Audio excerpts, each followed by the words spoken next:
자, 오늘 본문 말씀을 함께 읽겠습니다. 예레미야서 32장입니다.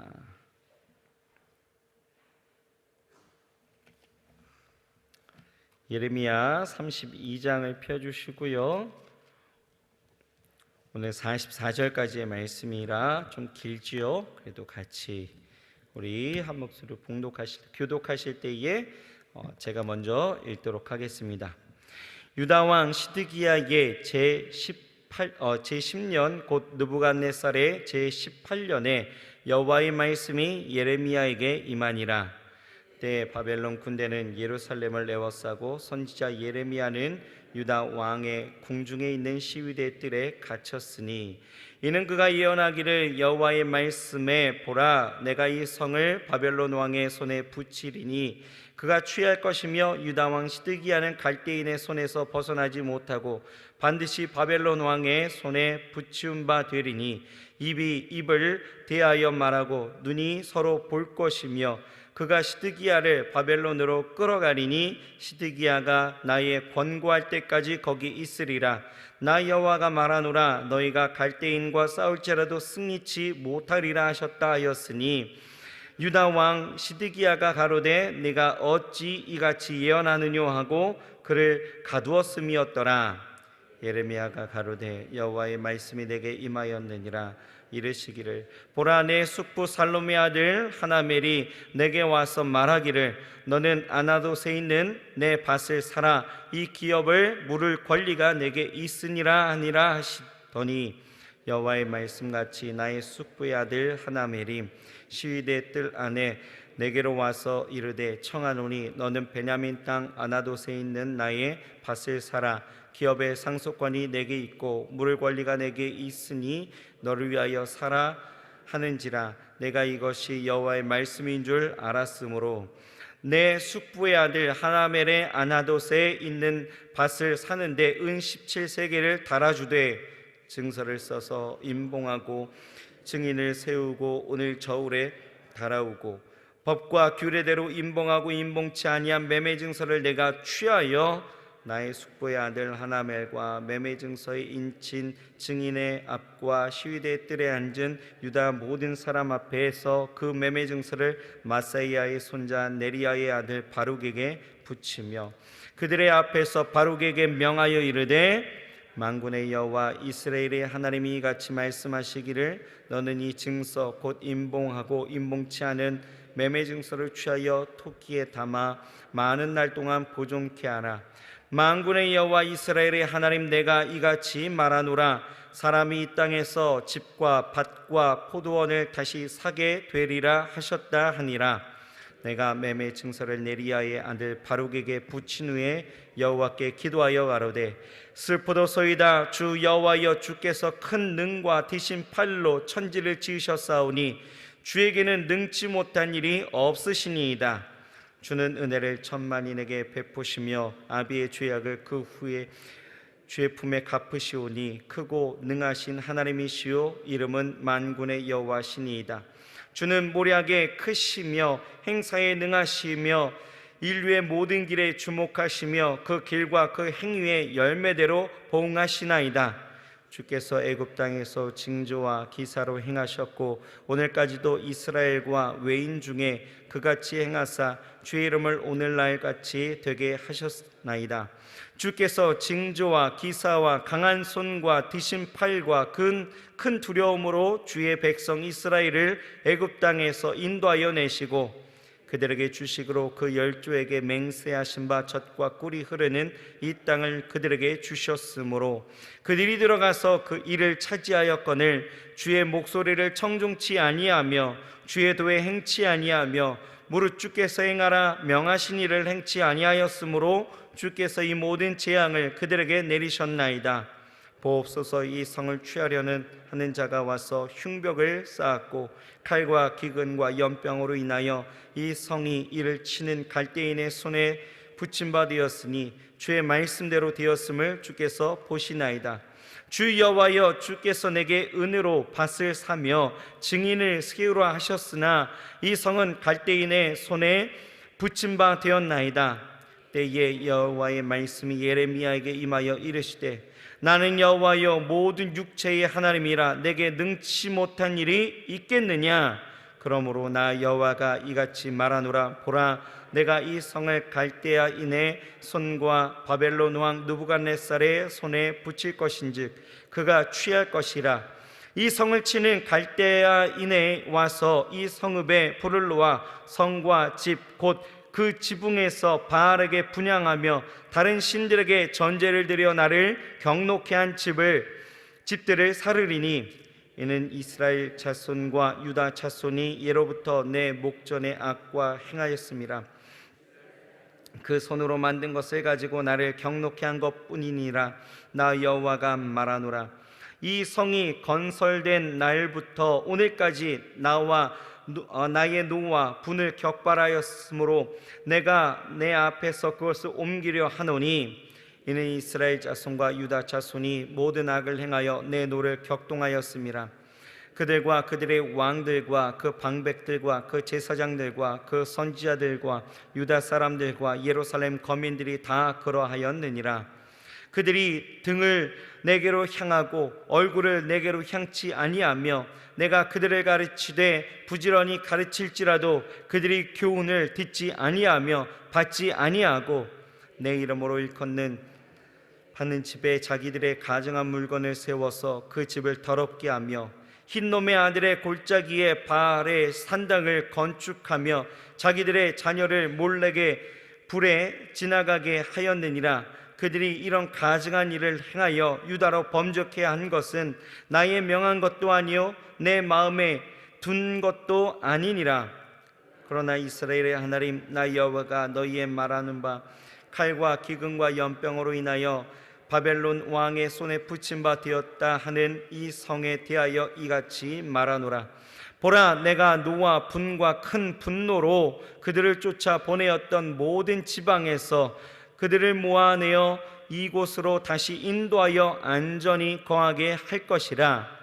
그들은 내 백성이 되겠고 나는 그들의 하나님이 될 것이며 내가 그들에게 한 마음과 한 도를 주어 자기들과 자기 후손의 복을 위하여 항상 나를 경외하게 하고 내가 그들에게 복을 주기 위하여 그들을 떠나지 아니하리라 하는 영영한 언약을 그들에게 세우고 나를 경외함을 그들의 마음에 두어 나를 떠나지 않게 하고 내가 기쁨으로 그들에게 복을 주되 정령이 나의 마음과 정신을 다하여 그들을 이 땅에 심으리라. 나 여호와가 이같이 말하노라. 내가 이 백성에게 이 큰 재앙을 내린 것 같이 허락한 모든 복을 그들에게 내리리라. 너희가 말하기를 황폐하여 사람이나 짐승이 없으며 갈대아인의 손에 붙임 바 되었다 하는 이 땅에서 사람들의 밭을 사되 같이 있습니다. 베냐민 땅과 예루살렘 사방과 유다 성읍들과 산지의 성읍들과 평지의 성읍들과 남방의 성읍들에 있는 밭을 은으로 사고 증서를 기록하여 임봉하고 증인을 세우리니 이는 내가 그들의 포로로 돌아오게 함이니라. 여호와의 말이니라. 아멘. 자, 효화행복 교제를 함께 보시겠습니다. 오늘 제목은요, 귀감이 되는 믿음입니다. 8절 말씀이 6절 말씀인데요, 같이 읽어보겠습니다. 여호와의 말씀같이 나의 숙부의 아들 하나멜이 수위대 뜰 안에 내게로 와서 이르되 청하노니 너는 베냐민 땅 아나돗에 있는 나의 밭을 사라. 기업의 상속권이 내게 있고 물을 권리가 내게 있으니 너를 위하여 사라 하는지라. 내가 이것이 여호와의 말씀인 줄 알았으므로. 자, 내용을 같이 읽겠습니다. 과학이 발달할수록 사람들은 이성적으로만 하나님을 믿으려고 한다. 그러나 하나님은 이성만 가지고는 섬길 수 없다. 하나님은 오직 믿음으로 온전히 섬길 수 있다. 본장에서 예레미야는 이성을 초월한 믿음을 나타내 보임으로 우리 모두에게 귀감이 된다. 첫째, 믿음의 사람은 자신의 목숨보다 하나님의 말씀을 우선순위에 둔다. 남유다는 현재 바벨론의 군대에 둘러싸여 있는 전쟁 상황이며 언제 바벨론이 쳐들어와 전부 사로잡힐지 모르는 급박한 상황이다. 그런데 설상가상으로 하나님의 계시를 받은 예레미야는 청천벽력 같은 말을 쏟아낸다. 남유다는 전쟁에서 질 것이고 바벨론이 승리의 개가를 부를 것이라고 예언한다. 이 때문에 예레미야는 곧 감옥에 갇히고 만다. 그는 하나님의 말씀 앞에서 자신의 목숨을 아끼지 않은 것이다. 목숨을 아까워하지 아니하고 하나님의 말씀에 충성하는 자는 빛난 생명의 면류관을 쓰게 된다. 둘째, 믿음의 사람은 자신의 생각보다 하나님의 말씀을 우선순위에 둔다. 이제 곧 남유다의 모든 땅은 바벨론의 것이 될 것이다. 그런데 갑자기 하나님께서 예레미야에게 남유다 땅 한 부분을 사라고 하신다.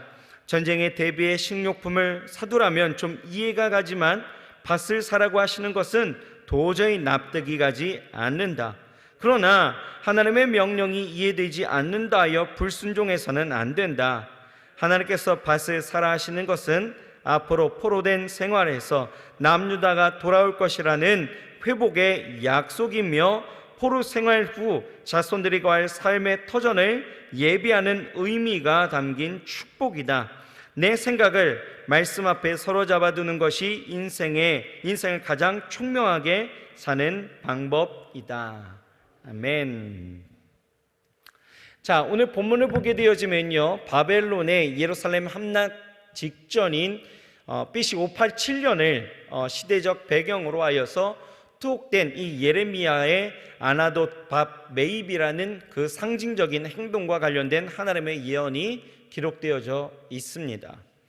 2절에서 5절 말씀을 보니 당시 예루살렘은 바벨론 군대에 의해서 포위된 상태였고, 눈물의 선지자 이야기하는 이 예레미야는 예루살렘 멸망과 이 시드기야의 사로잡힘 그리고 포로됨을 예언하면서 이 왕궁 시위대 뜰에 갇혀 있는 상황이 있죠. 그런 상황 가운데에서 6절에서 11절 말씀을 보면 하나님은 예레미야에게 명령하시는 것이 있었습니다.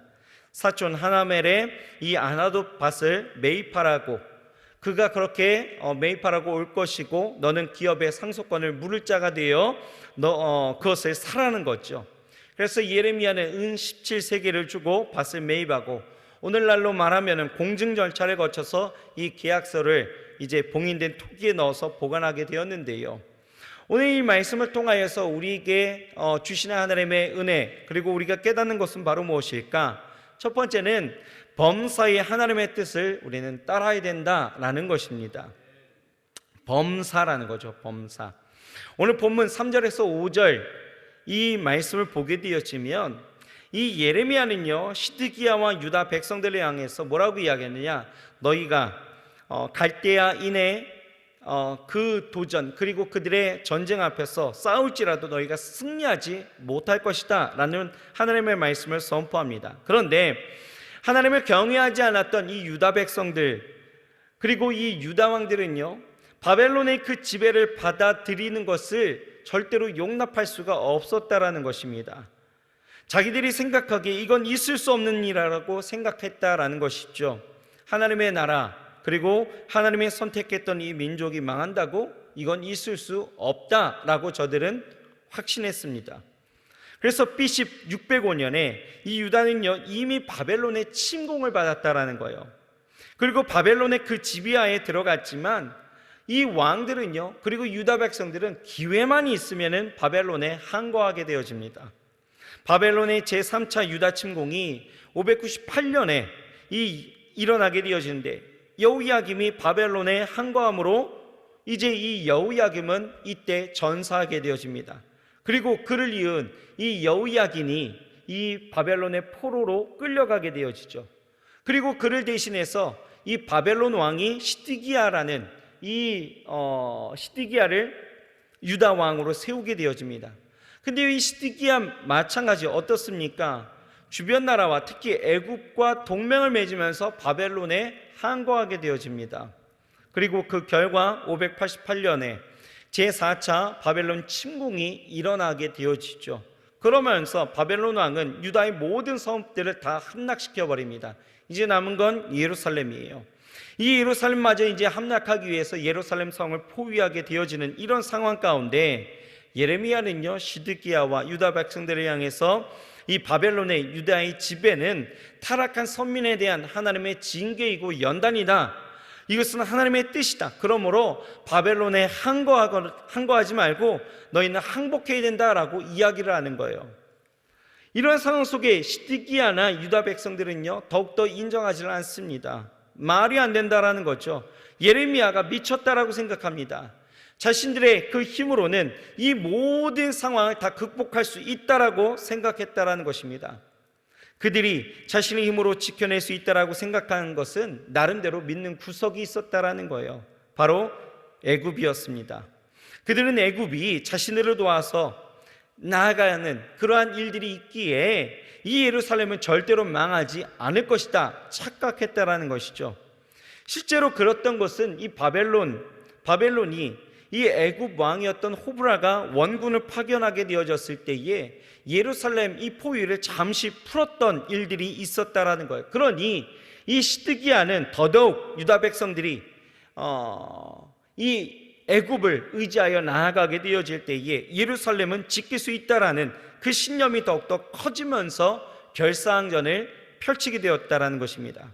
그런데 이때 예레미야가 지금 외쳤던 것이 무엇이에요? 너희가 갈대인과 싸울지라도 너희는 결코 승리할 수 없다라고 이야기하는 거예요. 정말 그 말씀대로 예루살렘은요, 완전히 함락되었고 모든 것이 파괴되었다라는 것이죠. 여러분, 그렇습니다. 우리는 어떤 어려운 상황이 되어지면, 그러한 삶의 그 환경의 그 고통이 내게 따르게 되어지면 우리는 하나님의 어떤 뜻을 갖고 계셔서 내 삶에 이런 고난이 있게 되어져 있는가라는 것을 생각하기보다는 당장의 어떤 유익을 쫓아서 내가 판단하여 유익하다라고 생각하는 것을 쫓게 마련입니다. 그래서 하나님의 뜻과는 상관없는 일들에 내가 매진하게 되어지고 내 마음대로 그 모든 일들을 처리하려고 하는 기질들이 분명히 있다라는 거예요. 그런데 문제는 상황이 계속해서 어려움에 빠져들어간다 할지라도 뭔가 돌이키려는 마음보다는 더더욱 나를 도울 당장의 그 어떤 것을 찾으려고 집착하는 모습들이 우리 가운데 있다라는 것이죠. 그리고 나에게 도울 만한 것들, 그 어떤 소망들이 내게 일어나게 되어지면 그것에 더욱더 우리의 마음을 쏟는 것이 우리의 모습들입니다. 이때에 여러분, 우리에게 필요한 것이 무엇일까? 이런 상황 가운데 우리에게 필요한 것, 바로 분별력이 있어야 된다는 거예요. 여러분, 우리는 성령으로 충만해서 하나님이 내게 주시는 말씀이 귀에 들려야 합니다. 들린 말씀이 깨달아져야 하고요, 또 분별하여서 하나님의 뜻대로 돌이킬 수 있어야 된다는 거예요.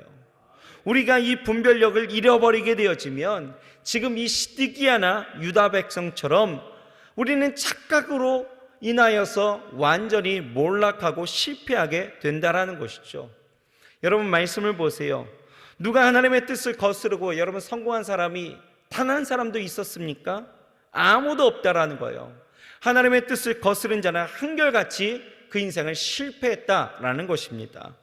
보세요. 애굽의 이 바로가 하나님의 뜻을 거스르며 이 선민을 끝없이 압제하고 저들의 길을 막았을 때에 하나님은 애굽 전역에 이 열장을 통하여서 황폐화시켜 버렸다라는 거죠. 곡성이 가득한 나라 되게 하셨다라는 거예요.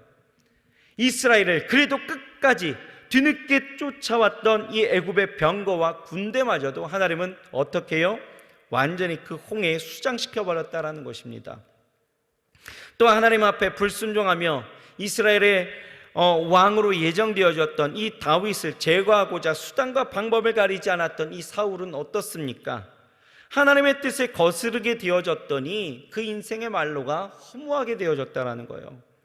또 자신을 기만했다라는 이유로 선민이었던 이 유다인들을 적대시하고 이 유대인들을 멸절시키고자, 그리고 모르드게를 죽이려 했던 이 하만을 하나님은 어떻게 하십니까? 도리어 이 모르드게를 죽이고자 만든 이 대기에 매달려 죽임을 당하게 했다라는 것이죠. 또 교회를 핍박하고 사도들 중에 야고보와 베드로를 체포하고 그들 모두를 죽이려 했던 이 헤롯은요, 하루아침에 하나님이 보낸 벌레에 먹혀 죽었다라는 거예요. 보세요. 그들이 제 아무리 높은 자리에 있다 할지라도 어떤 소망을 줄 만한 자신의 힘이 강력했다 할지라도 여러분, 하나님의 뜻을 거스른 자에게 있어서는 하나님은 예외 없이 무너뜨림이 있었다라는 거예요. 왜요? 하나님은 온 우주의 주권자이시기 때문입니다. 여러분, 사람이 마음으로 자기 길을 계획한다 할지라도 그 길을 인도하시는 분 누구십니까? 여호와 하나님이시다라는 거죠. 그러므로 여러분, 우리의 인생 가운데 있어서 진정한 행복과 진정한 성공은 어디에 있습니까? 형통한 인생이 어디에 있어요? 바로 범사에 하나님을 인정하고 그 뜻에 순종해야 된다는 것입니다. 그러므로 오늘 이 시간 우리에게 있어서 해야 할 일들이 있습니다. 무엇일까요? 내 고집을 꺾어버려야 된다는 거예요.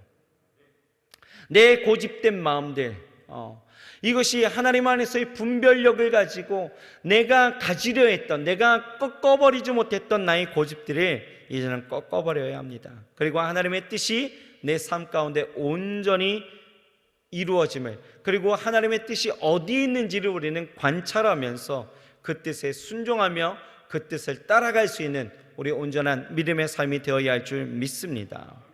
둘째로 여러분, 하나님을 향한 믿음은요, 순종을 통해서 입증된다라는 것을 우리에게 오늘 보여주고 있습니다.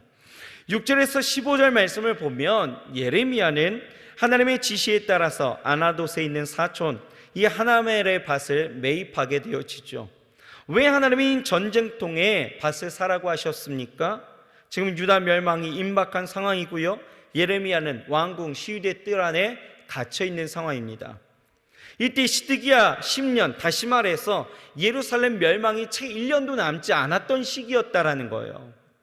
그러므로 이때에 밭을 산다? 이것은 굉장히 어리석은 일이죠. 나라가 멸망하고 땅이 황폐하게 되어지고 이제 자신의 소유를 그 어떤 것도 주장할 수 없는 그 전쟁이 일어나게 되어지는데 땅을 산다? 말도 안 되는 일이죠.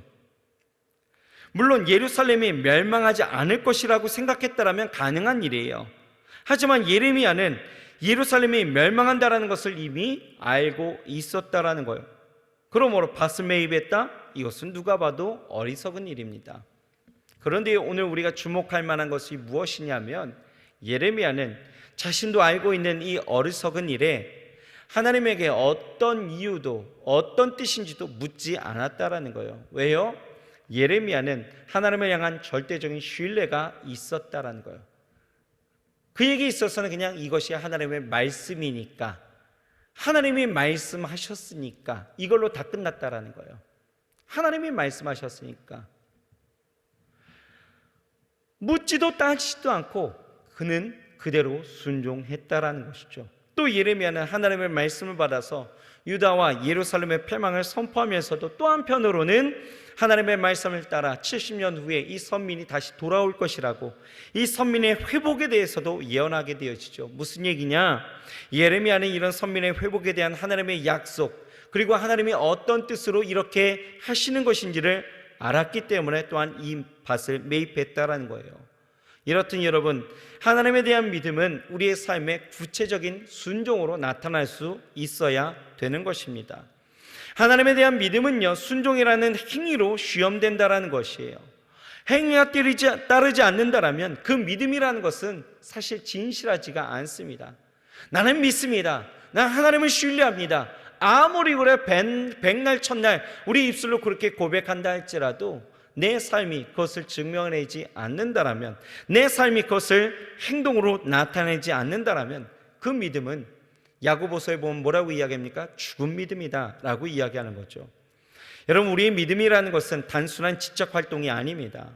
믿음은 사고와 또 이 행동을 연결시키는 것이고, 믿음은 하나님의 말씀에 대한 우리의 전 인격적인 반응이다라는 것이에요.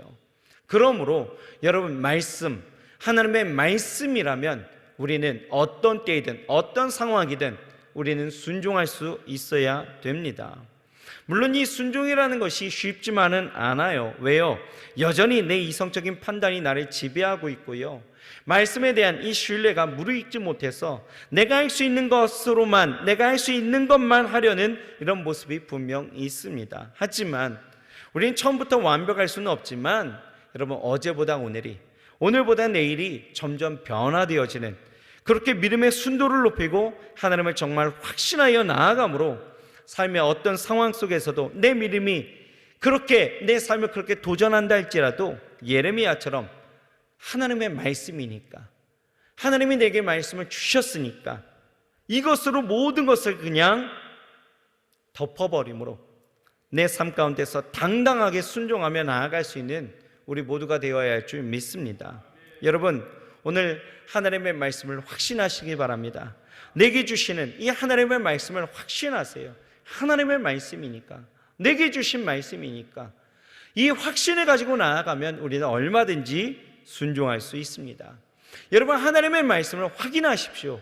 우리의 예배를 통하여서 또 주시는 그 말씀이 큐티를 통하여서, 묵상을 통하여서, 성령을 통하여서 내게 주시는 말씀을 내가 확인한다라면 우리는 얼마든지 우리는 순종할 수 있는 것이죠.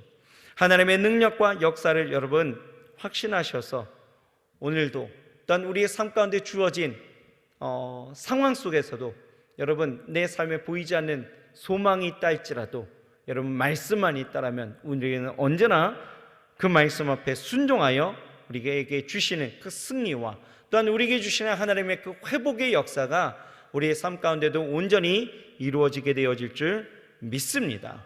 여러분, 오늘 그 믿음을 다시 한번 확인하시고 확신하시고 그 하나님의 말씀 앞에 순종하여 나아갈 수 있는 예레미야처럼 말도 안 되는 그런 일들이라 할지라도 그것에 순종하여 나아갈 수 있는 저와 여러분들이 되어야 할 줄 믿습니다. 기도하겠습니다. 하나님, 그렇습니다. 우리 인생 속에 주의 말씀이 있습니다. 아버지 하나님, 내 이성적인 판단과 상황적인 모든 일들을 우리가 해석할 때에 하나님 이것이 말도 안 되는 일들이다 생각할지라도 하나님 내 생각에 매여 하나님 불순종하고 그것을 거절하는 것이 아니라 온전히 하나님의 말씀이 있기에 그 어떤 상황 속에서도 우리가 순종하며 나아갈 수 있는 우리 모두가 되게 주여 축복하여 주시옵소서. 아버지 하나님, 주의 말씀을 따르지 않았던 모든 이들 아버지 하나님의 그 인생의 말로가 처참했던 것을 우리가 봅니다. 하나님 그 뜻에 거스르지 않게 하시고 날마다 하나님의 뜻이 어디에 있는지 하나님의 뜻을 분별하면서 살아갈 수 있는 우리 모두가 되게 주여 축복하여 주옵소서.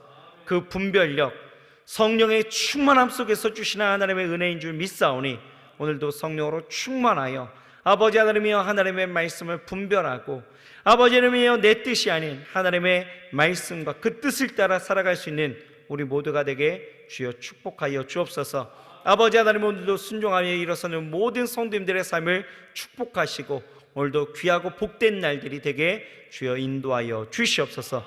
예수님의 이름으로 감사하며 간절히 기도드렸사옵나이다. 아멘.